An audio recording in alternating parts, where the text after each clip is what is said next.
শেখ হাসিনা চিঠি লিখে দিলেন ওর মার কাছে। সেই চিঠিটা নিয়ে আমি গেলাম, গিয়ে তার মার কাছে গিয়ে বললাম যে আমার নেত্রী আপনাকে চিঠি দিছে, যেখানে শেখ হাসিনার লেখা ছিল যেদিন তত্ত্বাবধায়ক সরকার হবে সেদিন আপনার সন্তানের মৃত্যু সফল হবে। এখন তার সন্তানের মৃত্যু তো বিফল হইল। সন্তানের রক্তের সাথে তো আমরা বিশ্বাসঘাতকতা করলাম।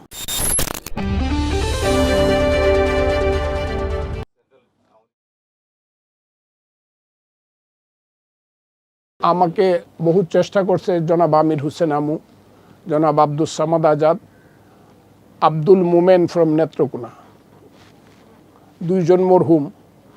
আমু ভাই এখনও আছেন। একবার মোহাম্মদ নাসিম, উবায়দুল কাদেররাও চেষ্টা করছে জিনিসটাও করার জন্য। এটা চেষ্টার ব্যাপার না। আমাকে এখনও বলে আপনি কি আবার যদি আপা ডাহে আপনাকে আওয়ামী লীগে যাবেন কি না, অনেকেই বলে। আপনার মনের দুঃখে কথা কর না, আমি মনের দুঃখে কথা কই না। আমি যে এখন কথা কই আমি বাস্তবতায় কথা কই। আমার কাছে কালকেও আমি বলছি, আজকেও আমি বলি, আমার কাছে মনে হয়েছে আজকের যে আওয়ামী লীগ, এই আওয়ামী লীগে আমার দরকার কি? এই আমি তো চোরটারাই করবো, মানুষ এই আওয়ামী লীগ করবো কেন? যে আওয়ামী লীগ মনে করে রাত্রেবেলা বুট হইলে পরে বুট মারে আমরা এমপি হয়ে যাবো, আবার হাততালি দিয়ে আবার ফুলের মালা গলায় লয়ে হাঁটে, এটা তো আমার কাছে ঘৃণার ব্যাপার। এইবারও আওয়ামী লীগাররা মনে করে এলাকার থেকে খবর আছে, আরে ভোট তো হয়ে যাইবো গা, তারা তো পারতে নাইতে, আমরা কিন্তু নিজেরাই হয়ে যাবো গা। এই আওয়ামী লীগটা আমি করবো নাকি? আমি কি ফজলুর রহমান নাকি? আমার কথাটা কি, আমাদের এলাকাতে একটা গ্রাম আছে, যদিও আমাদের এলাকা না, কিন্তু আমাদের বাড়ির কাছে গ্রামটা, ওটা সাল্লা থানা, এটারে বলে কামারগাঁও, ওটা সোরের গাঁও কো। এটারে যখন নির্বাচনে ইলেকশনের আগে যখন নাম লিখতো, ভোটার লিস্টের নাম লিখতো, আসে পেশার মাঝে এরা লেখেই চোর। এদের পেশা হইলো চুরি। যান আপনারা গিয়ে দেখেন, লেখে পেশা চুরি, সবাই চুরি করে এরা। হ্যাঁ, তো এরা যদি কোনো বাজারে আসে, জয়দ্দাসুরা, অমুকসুরা, তমুকসুরা, আমাদের মনে করেন ইটনার বা জয়সিদ্ধির বাজারে আসলো, তখন কিন্তু সবাই আলাপ করে আজকে বাজারে কিন্তু জয়দ্দাসুরারে দেখছি রে, সবাই কিন্তু সাবধান তাই। এই জয়দ্দাসুরার দলটা কেন আমি করবো? নাইবা করলাম দল আমি। যারা রাতের বেলায় বোট মাইরা নিজেরা হাসাহাসি করে, আবার গরুর মাংস দিয়ে খায়, আবার পরের দিন ফুলের মালা গলায় দিয়ে মিছিল করে, এই দলটা আমাকে করতে হবে কেন? এই দলের সাথী আমাকে হইতে হবে কেন?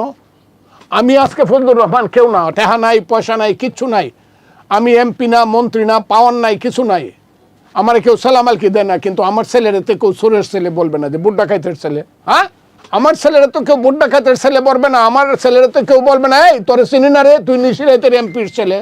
কিন্তু উবায়দুল কাদেরের ছেলে মেয়ে আছে কি নাই তাহলে ভালো হইতো।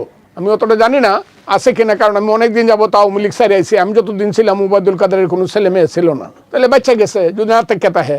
কিন্তু উবায়দুল কাদেরের বাতিজারে কইব এই তোর চিনি না রে, তোর চাচা বুড্ডা হইতাছিল, নিচেরাইতে বুট মারছিল, তোর চাচা প্রত্যেক দিন মিথ্যা কথা বলতো, সেলফি তুললে পরে বক্তৃতা করতো এমন ভাবে যাতে মানুষ মনে করে যে এই লোকটা কি মানুষ নাকি অন্য কিছু। ওই আওয়ামী লীগের জেনারেল সেক্রেটারি, যে আওয়ামী লীগের জেনারেল সেক্রেটারি ছিল বঙ্গবন্ধু শেখ মুজিবুর রহমান, যে আওয়ামী লীগের জেনারেল সেক্রেটারি ছিল তাজউদ্দিন আহমদ, আর এই উবায়দুল কাদের আওয়ামী লীগের জেনারেল সেক্রেটারি। এই দলটা আমাকে আপনারা করতে বলেন, করব না রাজনীতি। আমি তো কাউকে ট্যাক্স দিই না, তো আমি করব না। কিন্তু এই দেশটা যতদিন বাইচা আছি, আমাকে অনেকে বলে ৭৬ বছর বয়স হয়েছে, আপনি তো ভালো আছেন, সুস্থ আছেন। আমি বলি কেন সুস্থ আছেন জানো? বলে কেন? আমি কই যারা যা করছে তার পরিণতিটা দেখে যাতে মরতে পারি, এই কারণে আমি সুস্থ আছি। বয়স কিন্তু ৭৬ বছর। আজকেও আমি বলছি, আমার বউ বসা ছিল, আমি বলছি আগামী 5 বছর আল্লাহ আমার নিত না হেন থেকে, আমি সুস্থ থাকবো, আল্লাহ আমাকে বাঁচায় রাখবে অনেক কিছু দেখার জন্য। এই দেশে যা হয়েছে, এত অবিচার হয়েছে এ দেশে, মুক্তিযুদ্ধের দেশে কেন অভিশাপ লাগে না? 30 লাখ মানুষের অভিশাপ কেন লাগে না? কেন লক্ষ লক্ষ মুক্তিযোদ্ধার রক্তের অভিশাপ লাগে না এই দেশে? 3টা কারণে দেশে যুদ্ধ হয়েছিল। 1, 70 সনে বঙ্গবন্ধুর নৌকা মার্কায় আওয়ামী লীগকে ভোট দিয়েছিল বাংলার মানুষ, পাকিস্তানে মেজরিটি হয়েছিল আওয়ামী লীগ। ইহিয়া খান আওয়ামী লীগের কে ক্ষমতা দেয় নাই, গণতন্ত্রের রায় মানে নাই। সেই গণতন্ত্রের জন্য যুদ্ধ হয়েছিল, রায় মানানোর জন্য, যে তুই মানুষ না কেড়ে। 30 লাখ লোক জীবন দিছে। 2, আমার সোনার বাংলা শ্মশান একটা পোস্টার করছিল আওয়ামী লীগ, বঙ্গবন্ধুর ছবি দিয়া, সোনার বাংলা শ্মশান কেন? একটা পোস্টারে আওয়ামী লীগ সব সিট পাইছে। সোনার বাংলা শ্মশান কেন? সেই সোনার বাংলা শ্মশান কেন কেন লেখছিলাম? এই দেশ লুট করতো। আমার দেশে কোনো কল কারখানা বাঙালির ছিল না, কোনো ব্যাংক বাঙালির ছিল না, কোনো ইন্স্যুরেন্স কোম্পানি বাঙালির ছিল না। সব আদমজি, লতিফ বাওয়ানি, ইস্পাহানি, তাদের ব্যাংক, তাদের ইন্স্যুরেন্স কোম্পানি ছিল 22 পরিবারের। আমরা তাদের কোম্পানিতে, তাদের ফ্যাক্টরিতে, তাদের ইন্ডাস্ট্রিতে আমরা শ্রমিক ছিলাম পাকিস্তানের। তাদের গাড়ি দেখে তাকায় তাকায় বলতাম, আরে এটা আদমজির গাড়ি, আদমজির গাড়ি। বাঙালির কোনো গাড়ি ছিল না। যুদ্ধ করছিলাম এই কারণে, আমার দেশ লুট করছিল। সেই বাঙালি, যে বাঙালি রক্ত দিয়ে, জীবন দিয়া, মাকে সন্তান হারা করিয়া, ভাইকে ভাই হারা করিয়া, ছেলেকে পিতৃহারা করিয়া যে দেশটা স্বাধীন করলাম, সেই দেশে এখন 22,000 পরিবার লুট করে দেশ। চোরের দল 22,000 পরিবার আমার দেশ লুট করতেছে। এই দেশটা তো আমি চাই না। আমরা চাইছিলাম পেটের ভাত হোক, পরনের কাপড় হোক, শিক্ষা শেষে চাকরি হোক, সুস্বাস্থ্যের ব্যবস্থা। হায় রে সুস্বাস্থ্যের ব্যবস্থা, মালিকের পুত্র এনে স্বাস্থ্যমন্ত্রী বানায়। 3, হিন্দু নয় ওরা মুসলিম, জিজ্ঞাসে কোনো জন, কান্ডারি বলো ডুবিছে মানব সন্তান আমার মার। আমরা সবাই মানুষ, আল্লাহর সৃষ্টি মানুষ। কারণ আল্লাহ প্রথমেই বলছে, প্রথম যে সূরা নামাজ পড়তে লাগে, প্রথম সূরা কি? আলহামদুলিল্লাহ। আলহামদুলিল্লাহ প্রথম লাইন কি? আলহামদুলিল্লাহি রাব্বিল আলামিন, নট আলহামদুলিল্লাহি রাব্বিল মুসলিমিন। আলহামদুলিল্লাহি রাব্বিল আলামিন, আমি হলাম সমস্ত বিশ্ব ব্রহ্মাণ্ডের প্রভু। সেই সমস্ত বিশ্ব মানুষের বিশ্ব। কে হিন্দু, কে মুসলমান, কে বুদ্ধ, কে খ্রিস্টান, সে তার ধর্মাগারে গেলে পরে সেটা প্রমাণিত। কিন্তু আমরা যখন একটা রাষ্ট্রে বসবাস করি, তখন আমরা সবাই মানুষ। সেই মানুষের দেশ বানানোর জন্য, অসাম্প্রদায়িক দেশ বানানোর জন্য যুদ্ধ করছিলাম। এই সব কিছু বাংলাদেশ থেকে উদাও হয়ে গেছে। কাজে আমাদের মতো ফজলুর রহমানরা এখন কথা কইলে মানুষে কি কয় জানি না, হয়তো বা কেউ কেউ মনে করে পাগলের মতো কথা কয়, কেউ কেউ মনে করে যে উনি স্বপ্নের কথা কয়, কেউ কেউ মনে করে উনি হতাশার কথা কয়। না, আমি কোনোটাই কই না, আমি বাস্তব কথাটা কই। এই বাংলাদেশটাই হওয়া উচিত ছিল। পৃথিবীতে এমন দেশ নাই? আছে। সিঙ্গাপুর আছে, থাইল্যান্ড আছে, মালয়েশিয়া আছে, ইন্দোনেশিয়া এখন সেই দিকে যাচ্ছে, ফিলিপাইন আছে, ইউরোপের কান্ট্রির কথা আমি বাদই দিলাম, ও ভিয়েতনাম আছে। যান গিয়ে দেখেন, এরা তো যুদ্ধ করছে আমেরিকার বিরুদ্ধে 30 বছর। সুন্দর দেশ আছে। কিন্তু আমার দেশ হয়ে গেছে কি, আমার দেশ এখন কাজ্জাটা কি লইয়া, কাজ্জা আমি বললাম কাজ্জা বা ঝগড়াটা কি লইয়া, আমি ভোট দিতাম আর ওরা দিত না। আমার ভোট আমি দেব, যাকে খুশি তাকে দেব। এই স্লোগানটা কবের? আপনারা ছোট ছিলেন, এরশাদের আমলের। আমি এমপি ইলেকশন করছি, 86 সনে এমপি হয়েছি, তখন আপনাদের বয়স কম, অনেক কম, আপনারা বুঝবেন না জিনিসটা। আমাদের স্লোগান ছিল আমার ভোট আমি দেব, যাকে খুশি তাকে দেব। কত লোক মারা গেছে। এই যে নূর হোসেন, বুকে লেখছে গণতন্ত্র মুক্তি পাক, পিঠে লেখছে স্বৈরাচার নিপাত যাক। এই যে নূর হোসেনরা রক্ত দিছে, আমার ভোট আমি দেব, যাকে খুশি তাকে দেব। হায় রে শেখ হাসিনা, নূর হোসেনকেও ভুলে গেলেন। তার ভাই না আপনার গাড়ি চালায়, তার মা না কানতে কানতে মরছে, তার বাপ না কানতে কানতে মরছে। সেই নূর হোসেনের ভোটটা পর্যন্ত আপনি গিলে ফেললেন।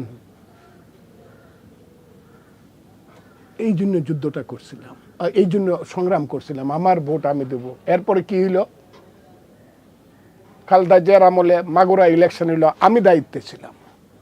আওয়ামী লীগের পক্ষ থেকে আমি দায়িত্বে ছিলাম। আবারও বলতেছি, শেখ হাসিনা শুনেন, ওয়াদুল কাদের, আওয়ামী লীগের পক্ষ থেকে এখনো শেখর এমপি মাগুরা, ঠিক আছে কিনা কথাটা?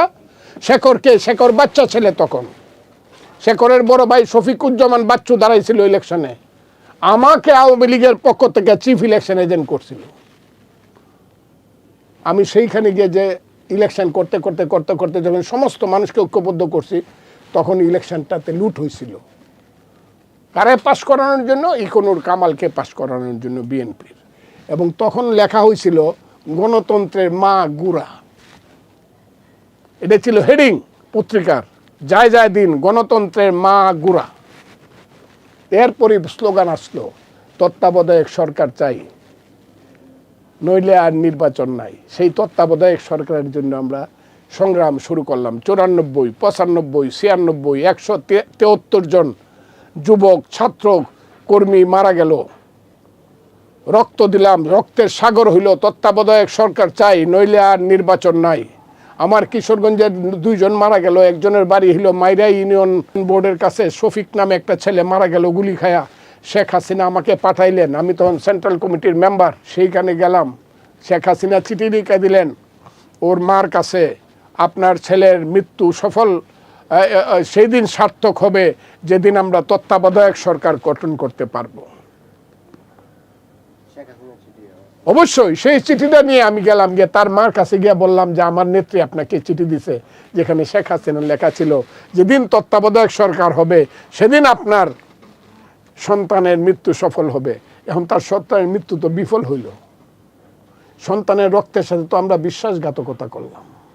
ওই সময় তো আপনি আওয়ামী লীগের ছিলেন। আমি আওয়ামী লীগে ছিলাম তখন তত্ত্বাবধায়কের বিকল্প আর কিছু? তত্ত্বাবধায়ক সরকার আওয়ামী লীগে ছিলাম না। তত্ত্বাবধায়ক সরকার যে লোকটা করছে এই দেশে, তার নাম হলো মোহাম্মদ হানিফ, ঢাকার মেয়র ছিল। উনি জনতার মঞ্চ করে এখানে বসছিল প্রেস ক্লাবের সামনে। যে দুইজন লোক তার ডাইনে এবং বামে ছিল, হানিফ মারা গেছে, মোহাম্মদ হানিফ, কিন্তু আমরা দুইজনই জীবিত। যদি মিথ্যা কথা না বলে, জনাব মোফাজ্জল হোসেন চৌধুরী মায়া, উনি ছিল তার দক্ষিণ হস্ত, আর আমি ফজলুর রহমান ছিলাম বাম হস্ত, দুইজন দুই দিকে, মধ্যে হানিফ। তত্ত্বাবধায়ক সরকার, মায়াকে জিজ্ঞাসা করবেন আপনার যে ফজলুর রহমান কথাটা বলছে, কথাটা কি তত্ত্বাবধায়ক সরকার হইল, ইলেকশন হইল। আজকে তত্ত্বাবধায়ক সরকার হয়ে গেলে সবচেয়ে অপ্রিয় জিনিস, সবচেয়ে খারাপ জিনিস। এটা আর কোয়েন না, এটা মরে গেছে গা, মরে গেছে গা, এটা আর আইব না কোনোদিন। রায় দিয়ে দিছে, কে রায়?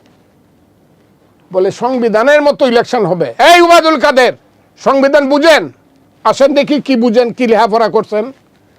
হ্যাঁ, আমিও সংবিধান মতো ইলেকশন চাই। করে আপনার যে সংবিধান, কোন সংবিধান? ফরমাইশ দিয়ে যে আপনি সংবিধানটাকে বাতিল করছেন, ওই সংবিধান না।